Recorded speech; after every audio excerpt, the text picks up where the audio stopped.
Seal, hit, action.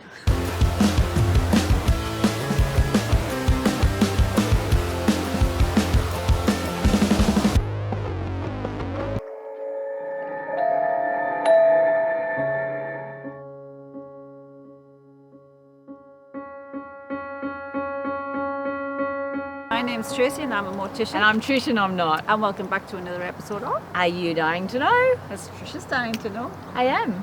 Yeah. I am. Here we are. Hello. We're on in situ. Is that what they call it? In situ. It's a gorgeous evening. We're at Nunda Cemetery in Brisbane, North Brisbane.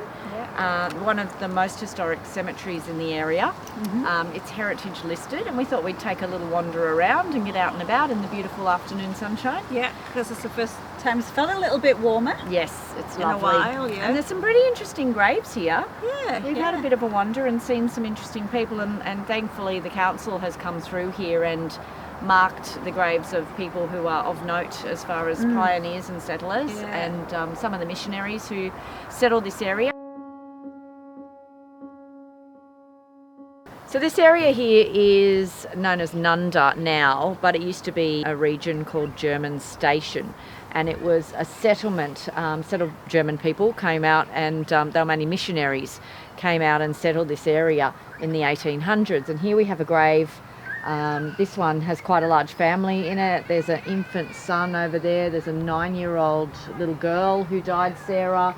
And we've got Mr. Franz, who landed in Moreton Bay, which is this whole region of Brisbane, in 1838, missionary and pioneer. And we've got Caroline Dorothea Franz, who was born in Berlin in 1811. And interestingly, her headstone lists her ex-husbands. German churches, and actually that's quite poignant, I would say, Trish, Why? as your heritage is Oh yes, well, yeah. German. I didn't know what you're getting at there. Yeah, because your Yes. heritage is German, so Very yeah, poignant. It's very poignant. The so, council's yeah. actually got a ruling here. There's no more room to be buried, but there's a ruling in Queensland, unlike the other states of Australia, when you take on a burial plot, it's forever. You've bought the spot forever. And so because there's no more room here, council's now allowed people to reuse graves as long as no one's been buried in them for 30 years. Yeah, I think You can come and be buried into a family grave. family grave, yeah. Other states in Australia, I think there's a tenure that's, I don't know, 80 years or 100 years or something Yeah. like that. I'll put that on the screen. Yeah. And then it turns back over, I think, to be the cemetery's property, I'd say. I The would council say property to again, be and then it can be reused. Yeah. Very concretey cemetery. Cemetery it is, yeah. And a lot of the graves are collapsing. There's not a lot of restoration work's being done here. Yeah. But there are still some beautiful graves. You can see this one behind us is absolutely gorgeous. We thought we'd answer a question or two Yes. while we're here. It's a gorgeous afternoon, but there's birds and there's traffic just on. There's a main motorway not too far away, so we apologise if you can hear the traffic whizzing past. Children on push bikes and families out just in the park across the road, so we might have a bit background noise to all of this, so we do apologise. Anyway, today we're going to be answering a question from, now we don't know how to pronounce your name, I'm sorry, I think it's Dutalak or Dutalak, Yeah. something like that. If you want to give us the phonetic pronunciation of it, that would be great. Yeah. But anyway, the question was a little bit of insight into our personal lives. A little bit about, I just talk like a person who talks like that all the time. A little bit of insight into how we got to be doing what we're doing, and a little bit of background about us and anything we'd like to share. So one of the questions I remember was, how did you come to be in Australia, Tracy? Oh, right, in Australia. I landed in Australia coming up 16 years next month. Wow. The day Steve Irwin was killed. Oh, really? As the day I landed in Brisbane. Well, I remember that day because I Yeah. know where I was. I was in Brisbane that day and I didn't live in Brisbane. Well, I We're in the arrived in Brisbane same place. the same time, the Wow.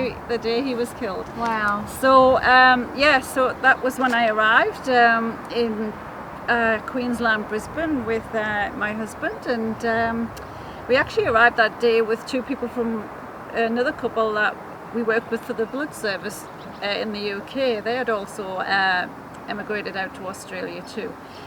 The reason I came to Australia is the lifestyle. Meet you. course. You knew that was coming, didn't Yeah. you? No, the lifestyle, the weather, from the northeast of England, a lot of people might notice the accent from that area and know how grey it is most summers and most winters, and how dark and it's just, I have always said to my mum when I was very little that I want to live in a hot country, I want to move somewhere, and she always said I would. She said, if you want it, Tracy, go and get it, because you'll definitely do it.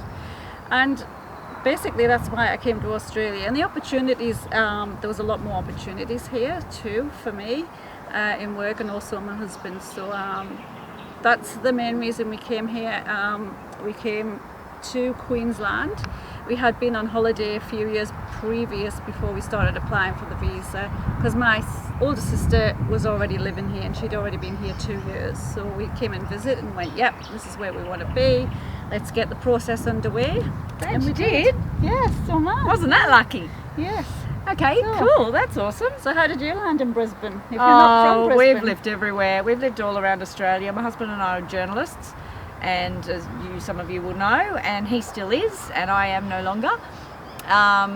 But yeah, we just moved around a lot, and he got the opportunity to work here, and at the time I was in marketing with a credit union and decided to come up here as well if that opportunity was available, and it was, and so we did. Yeah. We just landed here. We were here about 11 years ago, and we came here from Coffs Harbour in New South Wales was our home. But we've lived in Nice. Darwin, we've lived in Hobart, we've Wow. lived in Townsville, we've lived in, regional areas all through New South Wow. Wales. And when our kids got to high school age, or just prior to high school age, we decided it was time to stop moving. So that's where we stayed, and we're still in that house now. Yes, and then I moved from being in marketing into what I do currently. I'm a massage therapist. I do remedial massage in a clinic in Brisbane. Yeah. And run my own business there, and I've never looked back. It's the best No. thing I've ever done. Yeah, that's awesome. And Yeah. the channel. And the channel. Pretty happy with the Yeah. channel. And we started the channel, well, I'm saying I should We say. did. Trish had the great idea of starting the channel, and we've been going 2 years now. Yeah. I think it's coming up 2 years for the channel, and it's been good. It's been really good. It's actually, I don't know, I didn't know what we were expecting it to be. I think you and or- I had different expectations, I think because I'd we- already been involved in a little YouTube channel before. Yeah, you had And, experience.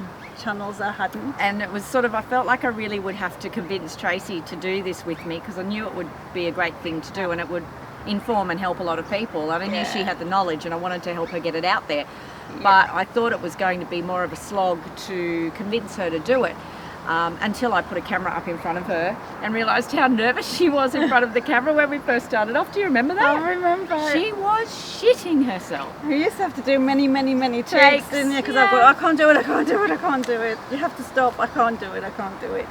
And she's You know, relaxed, and yeah. it's become the Yeah. norm, and Yeah. you're an old hat at it now. Yeah, old hat. good. Yes. So yeah, and it's been great. I think we've got people talking about death more, and Yeah. that's what it was about. Yeah. Talking openly, and being honest, and why not know exactly what goes on, and any questions, hit us up with them, and we'll research it if we don't know, try and find the answers, and we'll do our best. So it's been a great journey. Yeah, and obviously there are a lot of aspects to death and death care that Tracy isn't involved in. Yeah. So from my perspective, it's been surprising that we've sort of been pulled in a few little directions that I didn't expect. Like, Yes. people wanting to talk about ghost stories and their encounters with the supernatural, or the experiences of being with a loved one as they're passing and as they're dying.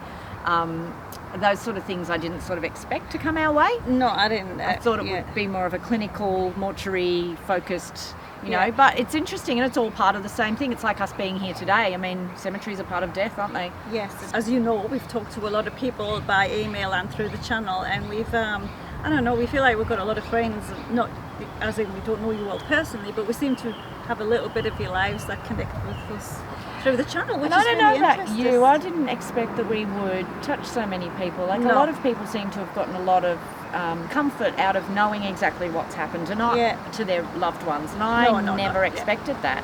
Yeah, And that's been such a surprise, such a lovely thing that's come out of this. I think it has actually. I think that's one of the main things. It's actually the feedback we get saying that we've helped them, which is just phenomenal, and Yeah, just really good. We love you guys. We Thanks. do love Thanks you, for yeah. coming along this crazy Yeah. little journey with us. Yeah, so that's a bit of our story. Yeah.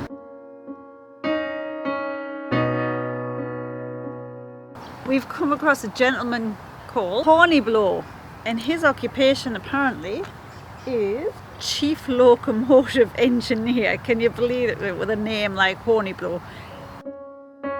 You all know how we met, we've said it many times. Parkrun, our local parkrun. Parkrun's worldwide, you know. Go and check it out if you've never checked it out and you want to do a walk run. You don't have to be a runner.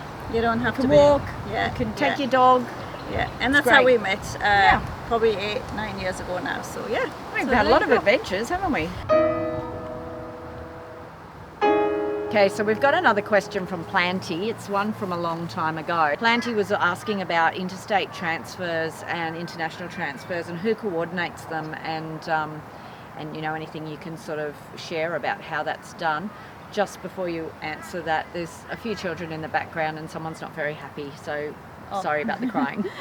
It's coordinated between funeral homes and also transfer companies. For instance, if we've got somebody coming up from, say, Victoria, basically what it is being repatriated from Victoria back to Queensland, is we'll liaison with a funeral company that's probably holding the deceased down in Victoria, and then between our funeral home and their funeral home we liaison with a transfer company, because we have transfer companies that will transfer by a vehicle. You can't fly them, but it's cheaper doing it by a vehicle, where we have refrigerated vehicles where they'll take it so far, then another vehicle will meet them and they'll bring them up, because it's a long way from Victoria to Queensland, you know. Why do they have to be refrigerated? Do the people have to be embalmed to do those sort of transfers? No, you don't. You don't have to be embalmed to travel by road. The coordination is all done via funeral homes and transfer companies,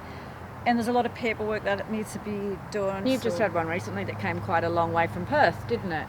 Yes. Person came over, Yeah, young man. and they came over by road. They didn't fly, which was a long way from Perth. So And the other thing that can happen that you've mentioned before is that if somebody's family is moving to another area in Australia, they can actually exhume a body yes, and take it with them Yes. to bury it locally. that's right. Yes, if the body's been buried anywhere, be it above ground vault, below ground, or anything, yes, they can be exhumed, and the body then taken to wherever that person's moved to. You know, that happens quite more often than you think. So would they come into a mortuary like yours and be recoffined into a coffin that was solid? And it depends how long that person's been buried, you know. Yeah. If it's just recent, probably the coffin will be still fully intact and nothing will need to be done with the coffin. If it's years old and they open the grave and it's all to bits, then everything will be retrieved by the people that's bringing the coffin and the person back up, and then recoffined in a place like our funeral home, of course. But a lot of people do ashes for that, so they can travel easier with the ashes. Yeah. But for people that have been buried a while and they decide to move, you can take your loved ones with you, but there's a big cost to that. Okay guys, that's it from Nunda Cemetery. I think we'll leave this gorgeous place. Sun's going to go down soon, so I think we're going to head off. So take care, like, subscribe and share with your friends. Until next time, bye.